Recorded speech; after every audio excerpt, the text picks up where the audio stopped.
Hello, I'm Mike, and this is Will. We are the Tabletop Donkeys. Hello. And we're bringing you issue 36 of Warhammer 40,000 Combat Patrol magazine today. This issue came with the second half of the Havoc kit to let us build 5 Chaos Space Marine Havocs, so we'll be able to see them in action in today's game.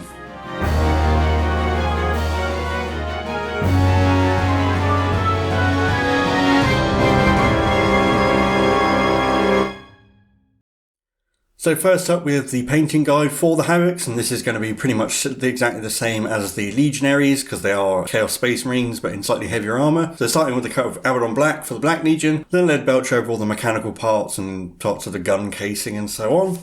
Possibly the longest step is all of their gold trim, and again there is a lot of gold trim to go over on their weapons and around their armour, so just take your time and do it slowly. Then for some Mephiston Red for any eye lenses, and the Champion's Plume if you decided to use the non-helmeted head available. And then there's some other details like Wraith Bone on any teeth and any parts you want to decide that look like bone, so there's some detail on the heavy bolter there. Rackar Flesh for any of the pipe work, Corax White for the missiles on the missile launcher, and then black for some of the other details.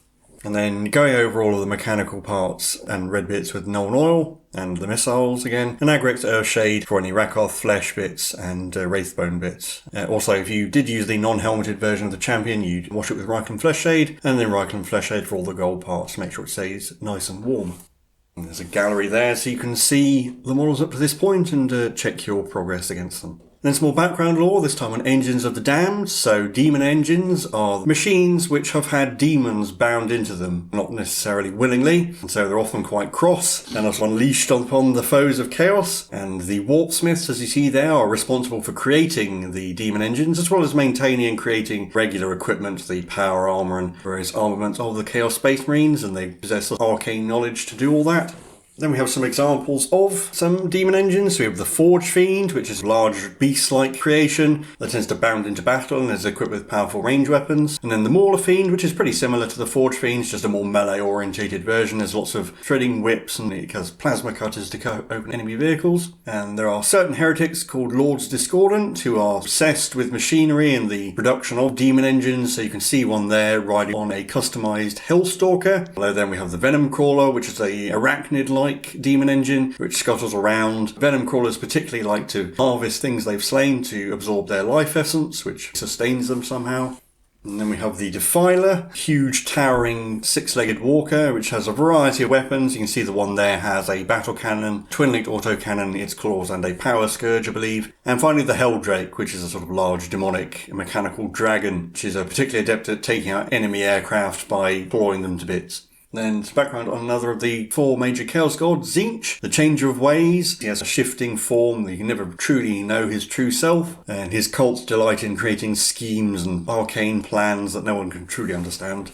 And then we can see some of the demons and creations that are aligned to Tzeentch. We have the Lords of Change, the greater demons, winged, bird-headed sorcerers. The Screamers of Tzeentch, sort of flying manta ray-like things that descend upon the foe and chew them up. And we have the Heralds of Tzeentch, which are minor demons that are capable of magic and lead the other demons into battle. And then the Mutalith Vortex Beast, a large mutated creature that has obviously been twisted by Tzeentch itself. So you can see it there, it's got 9 tentacles coming out of where its head would be. And now we have another part 9 of the Bonds of Honor short story series, where the Silver Templars have returned to their boarding vessel after attacking an Eldari ship, or a scrapper vessel which was also boarded by the Eldari, I believe.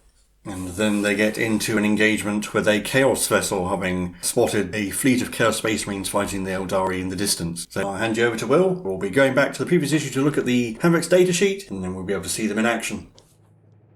So before we can get on to the game from this issue, we'll have to go back to issue 35 to look at the datasheet for the Havocs that we have now completed. So they're a bit like a Legionary, but they only have a 5-inch move, but they do have toughness 5, with a 3+8, 2 wounds, leadership 6+, and OC 1. We don't have the full combat patrol description yet, which explains exactly what each model has, but each model has a different weapon. So there are actually 5 different ranged weapons and 2 different melee weapons in the unit. Fortunately, it's reasonably easy to figure out because there's one Havoc with each of the 4 heavy weapons, and then the Champion has a plasma gun. So the Havoc Havoc Heavy Bolter has sustained hits 1 with a 36-inch range, 3 shots. They hit on 3s, strength 5, AP-1, 2 damage. The las cannon has a 48-inch range, 1 shot that hits on a 3. It is strength 12 with AP-3 and D6 plus 1 damage. The missile launcher has 2 possible profiles, either frag or crack missiles. The frag missiles have the blast special rule and the 48-inch range, D6 shots that hit on 3s, strength 4, no AP 1 damage. Or you can shoot a crack missile, which is only 1 shot that hits on a 3, but it's strength 9, AP-2, D6 damage. And the Reaper chain cannon has a 24-inch range. It has 8 shots that hit on 3s, strength 5, 0 AP and 1 damage. And then the champion's plasma gun, a bit like the Dark Apostle's plasma pistol, can be fired in standard mode or supercharge. In standard mode, it's rapid fire 1 with a 24-inch range, 1 shot that hits on a 3, is strength 7 minus 2 AP and 1 damage. Or the supercharge profile adds the hazardous rule, but is strength 8, AP 3 and 2 damage. And then all of the 4 Havocs with the heavy weapons have a close combat weapon, which is 3 attacks, they hit on 3s, strength 4, no AP 1 damage. But the champion has an Astartes chainsword, which has 5 attacks, they hit on 3s, strength 4, AP 1 damage. And they are infantry, they don't have a special rule, they do have the faction rule Dark Pact, which we haven't learned about yet. And then the picture at the bottom shows what each of the 4 heavy weapons actually looks like, so you can match up your models to each of those profiles. Then moving back to issue 36, first we have a look at data sheets. This is part of the core rules, explaining all the things that appear on a data sheet and what they mean. So you can see some numbers in the red diamonds here that will be explained over the page. This is a simple example data sheet just like we've seen before. There's nothing new to mention. But unlike in Combat Patrol, datasheets in the full rules also have a second section where they may have war gear options and it explains the unit composition. Obviously in Combat Patrol you don't get any options and the unit composition is fixed and explained in the Combat Patrol description, but if you see datasheets in a codex or another source from the full game then you can expect to see these. But they're fairly self-explanatory.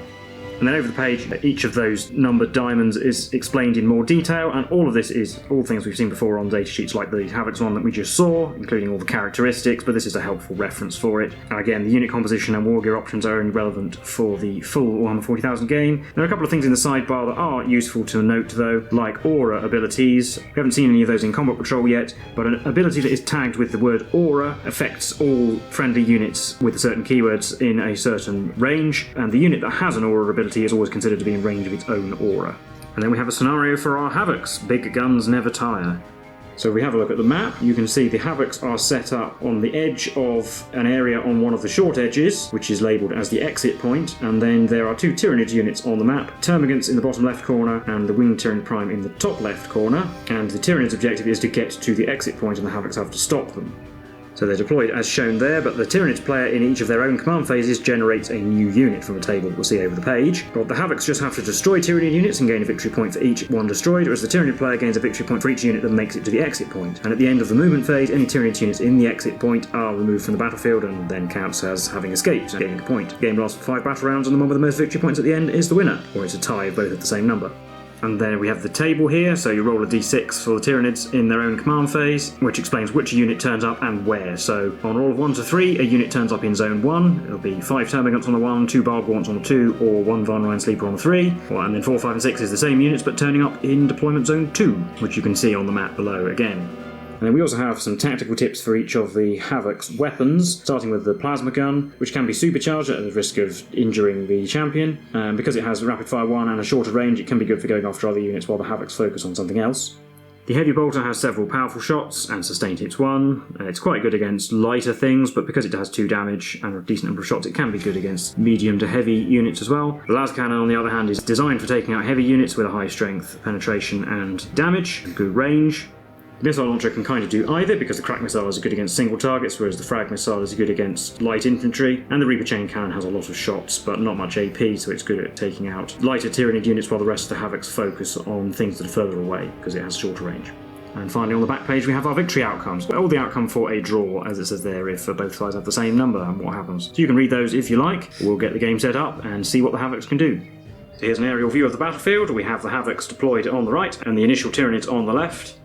And here is a closer look at our new Havocs. So from left to right we have the heavy bolter, the missile launcher, the las cannon, the Reaper chain cannon, and the champion. And I didn't mention it, but the Tyranids get to go first, so we'll be into Tyranids turn 1. And at the start of my command phase, I get to roll for a new unit. So we'll be rolling a d6, a 5. That will be 2 Barbed Gaunts in Zone 2. So the Termagants are joined by 2 Barbed Gaunts. And then we're just going to make a beeline for the Havocs, especially with the Tyranid Prime, who moved his full distance. It's still a decent length charge, but I think he needs to get stuck in. And the Termagants advanced because they have the assault rule. The Barb Gaunts did not. Obviously, they're better at shooting if they stay still, but my objective is to get units off the battlefield, so they're going to move anyway. And then we'll be into the shooting phase, where we might as well start with the Barb Gaunts. They have D6+1 shots each because it's a blast weapon, and there are 5 Havocs. 9 shots hitting on 4s because they moved. 6 hits wounding on 4s because it's showing 5, and Havocs are toughness 5. 4 wounds, no AP though. 3+ saves. And we failed 2, but I think I'll take that and just lose the champion. So the champion is killed, and then the Termagants can shoot. And they got 2 wounds.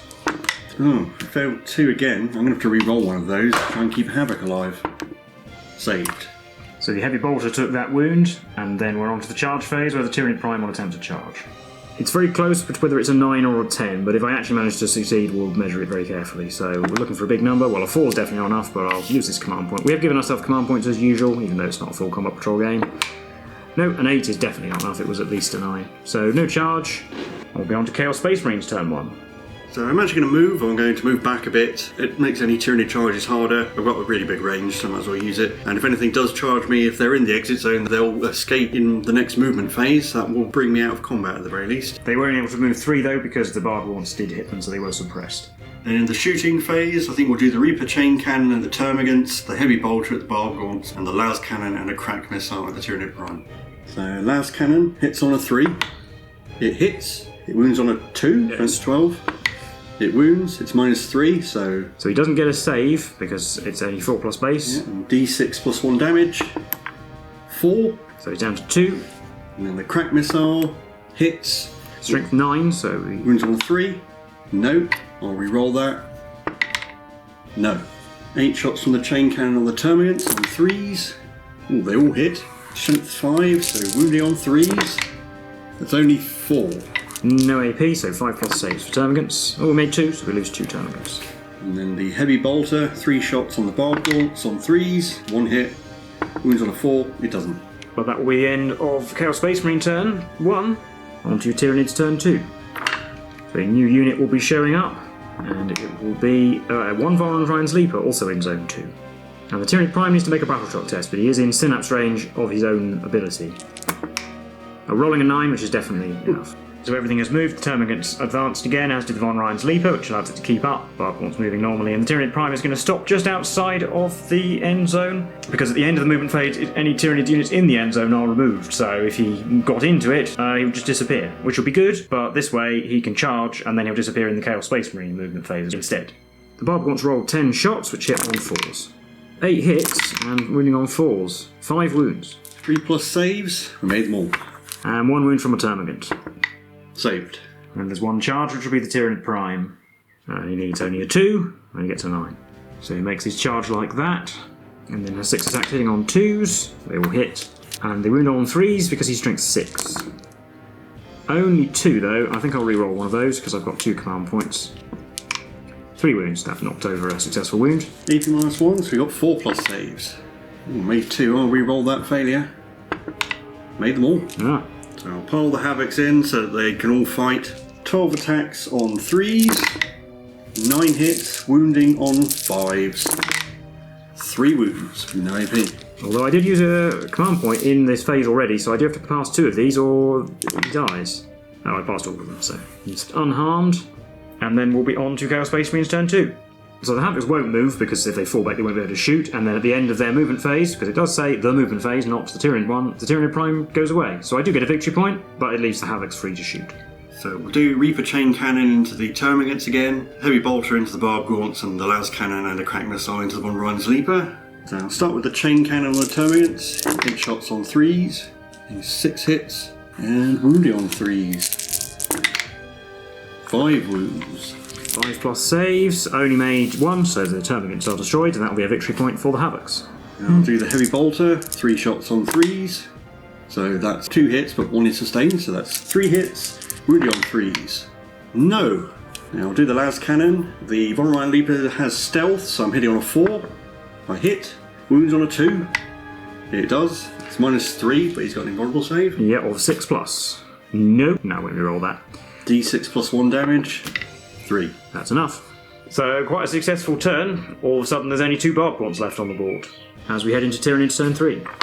Rolling for a new unit. 5, that's another 2 barb gaunts. So 2 more barb gaunts turned up and I've moved them already. So the front ones are getting reasonably close to escaping. And I might as well shoot all 4 of them at once because they're not going to be any extra shots for blast. So 4d6 shots. 15 shots all hitting on 4s because they all move. 8 hits winning on 4s. And I think I'll re-roll 1 because I'm going to need the command points for anything else. Another one, that'll be 5. 5 3+ saves. Failed 2. I'll re-roll 1 of them. We're going to lose Heavy Boltman, but he's not doing any good. I save the last one, so everyone else is uninjured. And I might as well declare a charge with the barb gaunts because if they make it, they probably won't get killed, and then in the Chaos Marine movement phase they will disappear and give me a point if they make it. So they need a semi-decent roll, like more than a 5, but I do have plenty of command points. Oh, 4 is even worse, so they're not going anywhere. And it'll be on to Chaos turn 3. So in movement phase I'm going to move back 3 inches again because we got bombarded by barb gaunts. We'll put the las cannon and a crack missile into the closest unit, while the Reaper chain cannon will try and soften up the rear unit. So you change plans. I'm just going to put everything in the front unit because it's better for me to destroy units. And if the las cannon or the missile launcher miss, Reaper chain cannon might be able to finish off the remains. So las cannon hits on a 3. Oh, got to use a command point already because we missed. Re-hit. Wounds on a 2. It does. No save, and the minimum damage is 2, so it'll kill 1. And the missile launcher misses, so we are relying on the chain cannon. 8 shots on 3s. 6 hits. Wounded on 3s. 5 wounds. 4+ saves. Yep, made only 2, so even with a command point, it is destroyed, and that is another point. So it's going to be a long way to go for the Tyranids to pull out a victory now. We'll be on to Tyranids turn 4. New unit is a 3. That'll be a Von Rein's Leaper in zone 1. So the Von Rein's Leaper appeared and then advanced, and I rolled a 3 and then used a command point to re-roll it into a 6. So it gets very close, but it can't charge obviously. Barb gaunts moving up normally, and then they'll shoot. 2d6 shots. Oh, 3. Hey, you know what? I'll re-roll 1. Re-roll that 1 into a 6. 8 shots. 8 shots hitting on 4s. 5 hits winning on 4s. 2. 2 3+ saves. We made 1. I'll re-roll it. We made them both. But no charges. We're kind of relying on that stealth to survive the shots as we go into Chaos turn 4. So we're going to move back again. Now we'll put the las cannon into the Leaper and then a missile launcher and the chain cannon into the barb gaunts. So we'll do the las cannon first. Hits on a 4. It does not. No, I won't re-roll it. So I'll use the missile launcher on the barb gaunts. That hits. Wounds on a 2. And now I'll re-roll. Okay, wounds, -2. So 6 to save. No, I did. Down to the chain cannon again. 8 shots on 3s. And only 5. And 3s. 5 wounds. 4s. Oh, made all but 1. Actually, no, I wasn't using the command point because I don't really need any more for the rest of the turn. Nope, failed. 1 wound. And then we'll be into Tyranids turn 5. We'll have a new unit. There's a 4. That's 5 termagants in zone 2. So 5 termagants arrived, they advanced and only rolled 2, so they're not going to get anywhere near the end zone, but I suppose in theory they could provide a victory point if the Havocs kill them. And then I've moved the Leaper into the end zone, so it will disappear and gain me a point. Charging the Havocs isn't going to achieve very much at this point, because I might kill one of them. Yes, it will reduce their firepower, but then it will disappear in their turn, so they'll still be able to shoot, so I can't tie them up. But I've moved the barb gaunts up normally, and I'm going to advance them. I'm going to show the roll on camera, because it might actually matter, because they basically probably need a 5 to get into the zone. And they roll a 4. Oh, I'll have to measure it. They did indeed need a 5, so I'm going to re-roll that into a 5. The barb gaunts make it. They do just about get their toe into the end zone, which means they'll be removed as well as the Leaper at the end of the movement phase, bringing me up to 3 points and tying the game. But the Chaos Space Marines do have a chance to win it if they can kill the unit Termagants in their turn 5. So I don't need to move, so we're going to put everything into the Termagants. I'm going to fire a frag missile with the missile launcher. So I'll do that first. It's got D6 plus 1 shots because of blast. For 4, hitting on 3s, getting 3, and then wounding on 3s. Just the 1 on a 5. Nope, 1 Termagant dead so far. I suppose I will re-roll that. I'm going to have to re-roll something at some point, so this is a good place than any. Nope. 8 shots from the chain cannon, and I'll re-roll one of these, I think. Nope, 5 hits, wounding on 3s, 3 wounds. 5s, didn't make any. 1 left and 1 las cannon shot. That hits. Wounds on a 2. Yes. It did, and no save. So yes, that is the Termagants wiped out exactly. And so that leaves the Havocs alone victorious, 4 victory points to 3. So that will be a Chaos Space Marine victory, and we'll recap all that for you now.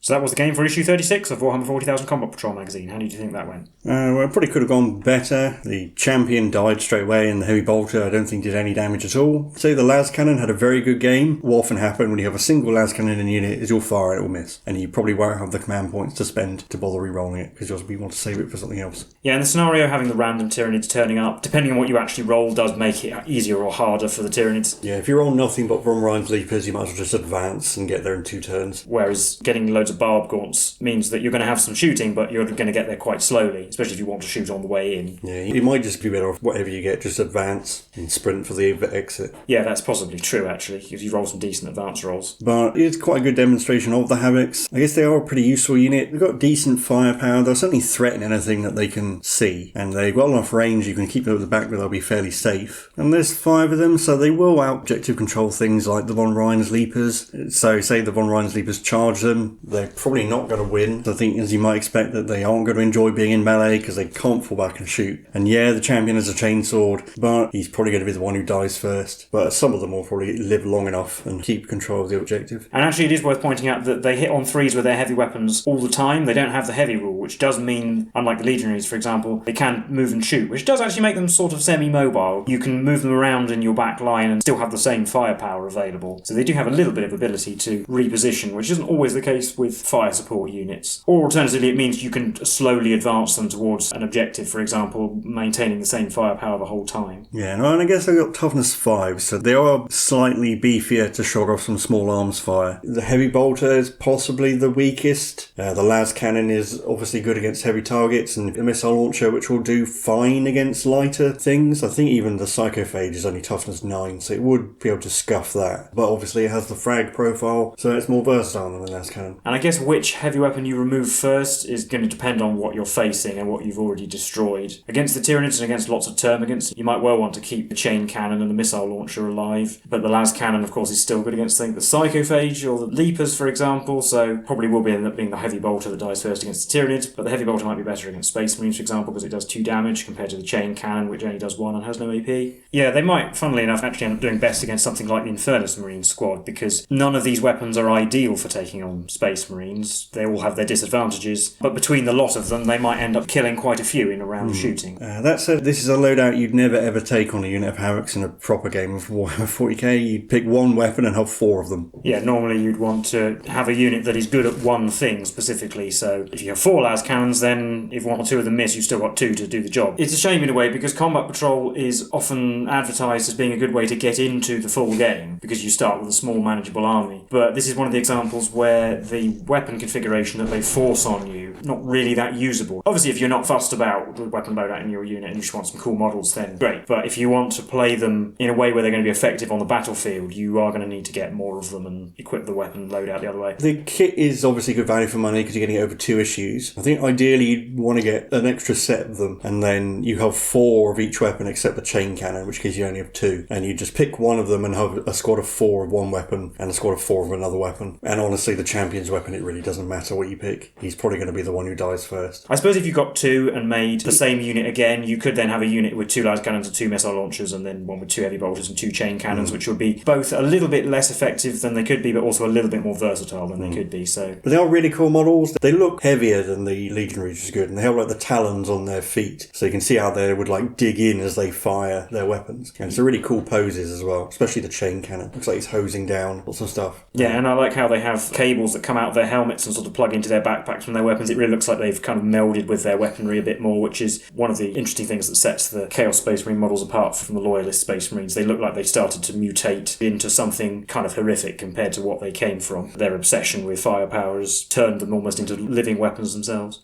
But anyway, I think that will do for this video and for this game. So let us know what you thought in the comments below. If you've tried the game, let us know how your Havocs did. Did they manage to hold off the Tyranid hordes, or did too many of them manage to escape? Leave a like and subscribe if you did enjoy the video. We've been the Tabletop Donkeys, and we'll see you in the next one. Bye for now.